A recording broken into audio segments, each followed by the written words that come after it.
Imaginez que vous avez vécu votre vie sans vraiment de direction ni de but pendant si longtemps.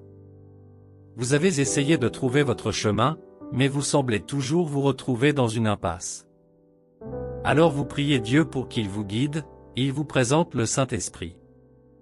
Au moment où vous acceptez et vous soumettez au Saint-Esprit de Dieu, de nombreux signes visibles le prouvent. Il vient avec une présence unique qui rayonne et transforme une vie. C'est ce que nous allons voir dans cette vidéo, 7 signes qui montrent que vous avez maintenant le Saint-Esprit en vous. Avant de continuer, si c'est la première fois que vous visitez cette chaîne, n'oubliez pas de vous abonner et assurez-vous d'activer la cloche de notification pour plus de vidéos percutantes. Dieu veut que vous vous ouvriez et reconnaissiez les œuvres du Saint-Esprit dans votre vie. Alors, soyez très attentifs et suivez cette vidéo jusqu'à la fin, nous dirons également ensemble quelques prières qui changeront votre vie. En tant que chrétien, vous croyez au pouvoir et à la présence du Saint-Esprit, n'est-ce pas? Cette présence divine est la troisième personne de la Sainte Trinité. Il est la source de direction, de force et de sagesse pour tous ceux qui croient en lui. Avant de monter au ciel, Jésus-Christ a fait une promesse à ses disciples. Il a dit qu'il avait prié Dieu de leur envoyer un consolateur et un aide en la personne du Saint-Esprit. Vous pouvez voir un changement évident dans leur vie lorsque le Saint-Esprit descend sur eux, ils ont commencé à faire des choses qu'ils ne pouvaient pas faire auparavant. La présence du Saint-Esprit dans votre vie est une expérience profonde et transformatrice. Une fois qu'il entre, des choses incroyables commencent à se produire. Il vous guide, vous donne du pouvoir, vous renouvelle et vous transforme à l'image du Christ. Il remplit votre vie d'un sens du but qui ne vient que de Dieu.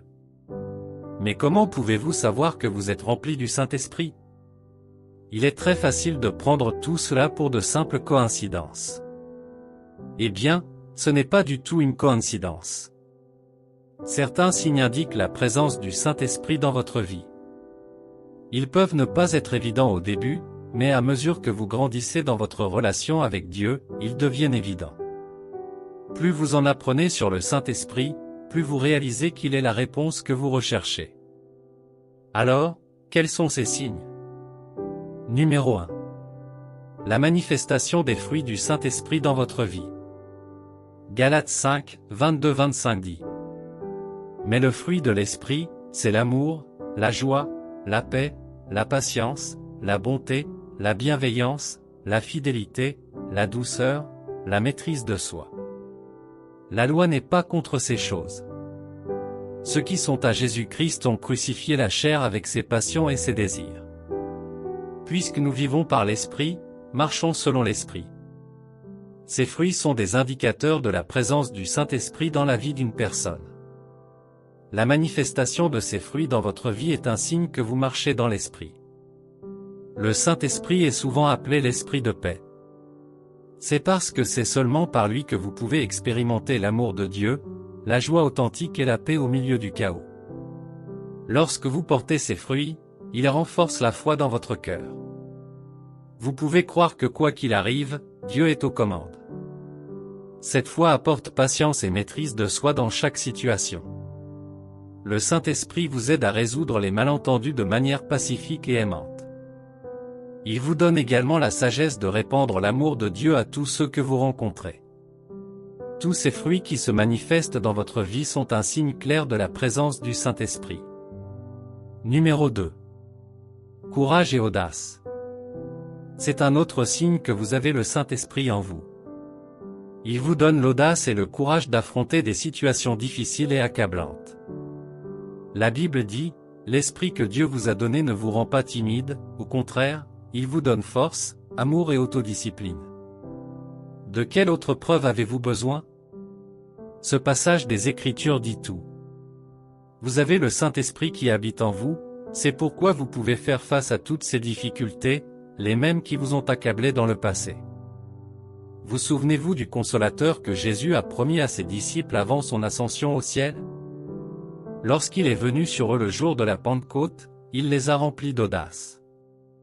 Les mêmes disciples qui ont continué à courir et à se cacher par peur après le départ de Jésus sont sortis avec courage. La Bible rapporte que Pierre a prêché et que plus de 3000 personnes ont reçu le salut en une nuit. N'est-ce pas étonnant? Le même Pierre qui a renié Jésus avant sa crucifixion par peur de la persécution n'est jamais resté le même après ce jour-là. Leur vie a été transformée et tous ceux qui l'ont connu auparavant se sont demandé ce qui s'était passé. Lorsque la puissance du Saint-Esprit se manifeste dans votre vie, il vous libère des chaînes de la peur. Il vous aide à dire la vérité et à défendre la foi contre l'opposition. Et cela ne s'arrête pas là. Il vous aide également à proclamer la bonne nouvelle de Jésus-Christ à un monde perdu. À ce stade, vous commencerez à avoir une répétition de la scène qui s'est produite le jour de la Pentecôte. C'est une erreur de penser que c'est par vos capacités que vous partagez l'Évangile avec les gens et qu'ils réagissent positivement. C'est le Saint-Esprit qui vous donne le courage de sortir pour prêcher, et c'est lui qui convainc chaque âme à qui vous prêchez d'accepter la bonne nouvelle de Jésus. Numéro 3, dons et capacités spirituelles. Les dons spirituels sont les œuvres du Saint-Esprit dans la vie d'un homme, non seulement pour votre bénéfice, mais pour vous aider à mieux servir Dieu et les gens qui vous entourent. La manifestation de ces dons prend différentes dimensions. Elles peuvent prendre la forme de prédication, d'enseignement, de guérison, etc. Parfois, il vous donne même l'esprit de discernement. Lorsque vous remarquez tout cela dans votre vie, ne présumez pas que c'est une coïncidence, c'est un signe que le Saint-Esprit est à l'œuvre dans votre vie. Personne n'apprend ou n'acquiert le don de prophétie ou de guérison dans une école, pas même dans une église. Peu importe à quel point vous êtes enraciné dans une église, si vous n'avez pas le Saint-Esprit dans votre vie, il n'y aura pas de manifestation. Prenons par exemple le don de parler en langue. Ce don est souvent mal compris. Certaines personnes pensent qu'il consiste à émettre des sons étranges ou à dire des inepties, mais ce n'est pas une compréhension exacte de ce don. C'est la capacité de parler dans une langue que vous n'avez pas apprise. Le but de ce don est de communiquer avec Dieu et de l'adorer. Ce n'est pas quelque chose que tout le monde expérimentera, mais pour ceux qui sont prêts à le recevoir, c'est un signe puissant qu'ils ont le Saint-Esprit en eux. Lorsque le Saint-Esprit est descendu sur les disciples, ils ont commencé à parler selon que l'Esprit leur donnait de s'exprimer. Ce fut la première manifestation des langues. Parler en langue ne consiste donc pas à émettre des sons aléatoires, mais à parler dans une langue que vous n'avez pas apprise, par l'intermédiaire du Saint-Esprit. Le Saint-Esprit donne différents dons aux gens en fonction du dessein de Dieu pour leur vie, et le vôtre vient également en fonction de l'appel de Dieu dans votre vie. Ne pensez pas que parce que votre mentor a le don de prophétie et de discernement, le vôtre doit être le même. Ce n'est pas un héritage que vous recevez de votre Père spirituel. Souvenez-vous que la Bible dit, « Si votre don est la prophétie, alors prophétisez avec foi, et si c'est pour enseigner, alors enseignez. Si c'est pour encourager, allez-y et encouragez les gens. Et pour couronner le tout, si c'est pour diriger, donner ou faire miséricorde, faites-le d'un cœur joyeux. Mais dans l'ensemble, rappelez-vous que ces dons sont pour la gloire de Dieu et l'édification de son Église. Au fur et à mesure que vous grandissez dans la foi, le Saint-Esprit aide à développer et à affiner ces dons. Au cours du processus, vous pouvez même découvrir de nouveaux dons dont vous n'aviez pas conscience. Cela fait partie du processus de croissance et de développement spirituel. Au fur et à mesure que vous grandissez, vous devenez mieux équipé pour servir Dieu et plus semblable à lui. Numéro 4, un fort désir pour la parole de Dieu. Lorsque vous avez le Saint-Esprit en vous, il suscite un fort désir d'étudier et de méditer la parole de Dieu. Il ouvre vos yeux aux vérités de l'Écriture et illumine votre esprit. Cela vous aide à comprendre sa signification et sa pertinence pour votre vie. Jean 16h13 dit, « J'ai encore beaucoup à vous dire, au-delà de ce que vous pouvez porter maintenant. Quand le Consolateur viendra, l'Esprit de vérité, il vous conduira dans toute la vérité. Il ne parlera pas de lui-même, il dira seulement ce qu'il aura entendu, et il vous annoncera les choses à venir. » C'est ainsi que Jésus-Christ s'adressait à ses disciples avant son ascension. Ce passage signifie que le Saint-Esprit vous aidera à comprendre et à appliquer la parole de Dieu dans votre vie. Par son intermédiaire, vous commencerez à recevoir de profondes révélations de Dieu. Cela vous donne une conscience accrue de la présence de Dieu dans votre vie. Vous devenez plus à l'écoute de sa voix et de sa direction, ce qui permet à Dieu de vous guider plus facilement sur le chemin qui vous est tracé. La parole de Dieu devient une source de nourriture spirituelle qui vous soutient dans votre marche avec Dieu. Cette prise de conscience vous permet de mieux discerner sa volonté. Elle vous conduit également à une intimité plus profonde avec Dieu et à une foi plus forte en ses promesses. Ce n'est pas tout, il allume également en vous une passion pour la prière. Il vous donne envie de communiquer avec Dieu à tel point que, si vous ne l'avez pas fait, vous vous sentirez tendu. Avec le temps, cela devient une pratique vitale qui approfondit votre relation avec Dieu. Bien-aimés, le Saint-Esprit de Dieu est comme un entraîneur personnel pour votre vie spirituelle. Il vous pousse et vous met au défi de grandir dans la foi. Tout comme un entraîneur physique vous encourage à faire plus de répétitions ou à augmenter le poids que vous soulevez, le Saint-Esprit vous encourage également à prier, à étudier et à rechercher davantage Dieu. Le désir de faire ces choses est un signe que le Saint-Esprit est à l'œuvre dans votre vie. En continuant à marcher avec lui, vous ressentirez un profond désir de le connaître et de lui ressembler davantage. Numéro 5, humilité et soumission. L'humilité et la soumission sont deux caractéristiques importantes que tout chrétien devrait avoir. Ce sont aussi des signes qui se manifestent lorsque vous avez le Saint-Esprit en vous. La Bible dit que le Saint-Esprit est doux et humble de cœur. Par conséquent, lorsqu'il est en vous, il vous amène à cet état de soumission. Cela ne signifie pas que vous deviendrez soumis à n'importe quoi, mais à la volonté de Dieu. Le Saint-Esprit vide votre orgueil et votre autonomie. N'oubliez pas que Dieu résiste à tout homme orgueilleux et donne sa grâce à ceux qui sont humbles. Parce que le Saint-Esprit n'est pas orgueilleux, il vous fait admettre que vous n'êtes rien sans Dieu. Ce ne sera pas facile, mais le Saint-Esprit vous aidera à traverser cette épreuve. Ce n'est pas tout. Il vous convainc également de péché, vous conduit à la repentance et vous enseigne à vous abandonner complètement à Dieu. Ce sont des expressions de votre confiance dans la souveraineté de Dieu et cela montre votre volonté de permettre au Saint-Esprit de vous guider. En vous abandonnant à lui, il vous transforme à l'image du Christ, vous conformant à sa volonté et à son dessein. Y a-t-il d'autres signes que vous verrez lorsque le Saint-Esprit entrera en vous? Bien sûr que oui. Numéro 6, l'amour et la révérence pour Dieu. Un autre signe que vous avez le Saint-Esprit en vous est un amour et une révérence irrésistibles pour Dieu. Le Saint-Esprit vous pousse à aimer Dieu de tout votre cœur, de toute votre âme, de tout votre esprit et de toute votre force. Cet amour n'est pas un simple sentiment, c'est un engagement profond et durable à plaire à Dieu à tout moment. Même dans les événements constants de l'expérience, cette compréhension vous donne un plus grand sens de votre place dans le plan de Dieu. Le Saint-Esprit vous donne un sens renouvelé de la majesté de Dieu et un désir de l'adorer de tout votre cœur. C'est ce qui fait naître la révérence sincère et le désir d'obéir aux commandements de Dieu. Cette révérence et cet amour pour Dieu se manifestent dans votre vie quotidienne.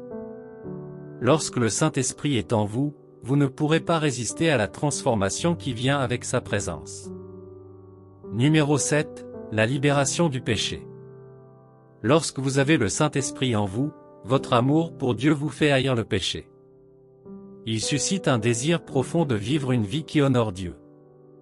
Parce que l'Esprit de Dieu est saint, il ne peut pas demeurer dans un corps souillé, qui continue à désirer différentes formes de convoitise. 1 Corinthiens 6, 19-20 dit. Ne savez-vous pas que votre corps est le temple du Saint-Esprit qui est en vous, que vous avez reçu de Dieu? Vous ne vous appartenez plus à vous-même, vous avez été racheté à un grand prix. Honorez donc Dieu dans votre corps. La présence du Saint-Esprit dans votre vie vous donne la victoire sur le péché. En même temps, vous serez plus réaliste quant à la nature pécheresse de votre chair. Tant que vous êtes humain, le diable vous apportera certaines tentations de temps en temps. Mais le Saint-Esprit vous donnera la capacité de les surmonter. C'est la même chose qui s'est produite avec Jésus après qu'il ait jeûné 40 jours et 40 nuits dans le désert. Le Saint-Esprit est une force puissante qui vous délivre de l'esclavage du péché. Mais même lorsque vous péchez, vous vous repentirez rapidement, rechercherez le pardon de Dieu et ferez amende honorable pour vous détourner du péché. Vous trouverez la force dans la grâce de Dieu pour surmonter la tentation et marcher dans la justice. Chers enfants de Dieu, les signes de la présence du Saint-Esprit dans votre vie ne sont pas destinés à attirer l'attention sur vous. Au contraire, ils sont la preuve de la présence multiple de Dieu. Mais si vous êtes trop occupé par d'autres choses, vous pourriez finir par négliger l'Esprit de Dieu, même si vous ne vous en rendez pas compte. Cela vous portera préjudice. Ainsi, pendant que le Saint-Esprit est en vous, faites attention à ce que vous faites. Éphésiens 4, 30-32 dit : N'attristez pas le Saint-Esprit de Dieu, par lequel vous avez été scellés pour le jour de la rédemption. Débarrassez-vous de toute amertume, de toute animosité, de toute colère, de tout cafard, de toute calomnie, et de toute espèce de méchanceté. Soyez bons et compatissants les uns envers les autres, vous pardonnant réciproquement, comme Dieu vous a pardonné en Christ. Ne faites pas l'erreur de l'attrister. Dans tout ce que vous faites, que ce passage de l'Écriture soit votre mot d'ordre. Avec cela, vous pourrez profiter de la présence abondante du Saint-Esprit. N'oubliez pas, il est votre compagnon constant, vous guidant et vous dirigeant dans tous les aspects de la vie. Mais si vous négligez ce don précieux, vous vous sentirez perdu et déconnecté de Dieu. Prions. Cher Père Céleste, le donateur et le soutien de ma vie, je t'adore. Merci pour le don d'aujourd'hui de provision, de protection et de préservation. Merci de ne pas m'avoir permis de voir la honte et le malheur. Je révère ton nom pour toujours. Dieu miséricordieux, pardonne-moi pour chaque péché que j'ai commis. Purifie-moi et donne-moi un cœur pur pour te servir à tout moment. Dieu juste, je suis reconnaissant pour le don du Saint-Esprit dans ma vie. Merci pour toutes les choses dont je profite grâce à sa présence. C'est un privilège rare que je ne tiens pas pour acquis. Aujourd'hui, tu as ouvert mes yeux pour voir les signes de la présence de ton Saint-Esprit. S'il te plaît, aide-moi à utiliser cette connaissance pour la gloire de ton nom. Aide-moi à vivre ma vie avec prudence afin de ne pas attrister ton esprit en moi. Merci d'avoir rempli ma vie de ces incroyables fruits de l'Esprit. Ils sont la preuve de ton amour pour moi. Aide-moi à montrer ton amour, ta bonté et ta gentillesse aux autres. Aide-moi à avoir toujours foi en toi et à attendre avec patience à chaque étape de ma vie. Merci pour les dons spirituels que tu m'as donnés. S'il te plaît, aide-moi à les utiliser pour servir ton peuple et répandre ton royaume sur terre. Aide-moi à être audacieux et courageux en utilisant ces dons pour ta gloire alors que je compte sur ta force et ta sagesse. Je suis reconnaissant pour la puissance de ton esprit, qui me permet de vaincre le péché et la tentation dans ma vie. Je prie pour que tu continues à me sanctifier et à me transformer de gloire en gloire et à me conformer à l'image de Jésus. Merci pour la sagesse que ton esprit me fournit, me guidant dans la prise de décision. Aide-moi à toujours rechercher ta volonté et à obéir à tes commandements. Merci, Saint-Esprit, d'être mon aide et mon réconfort dans toutes les situations. Tu es le seul à donner la paix au milieu du chaos. Je sais que ta grâce et ta miséricorde me couvrent, que cela soit toujours ma part. Merci pour la transformation que je vis. Je prie pour que tu continues à travailler en moi et à travers moi pour ta gloire. Que ton esprit continue à demeurer en moi pour toujours. Au nom de Jésus, je prie, Amen. Si ce message vous bénit, aimez, laissez un commentaire, partagez et abonnez-vous à cette chaîne.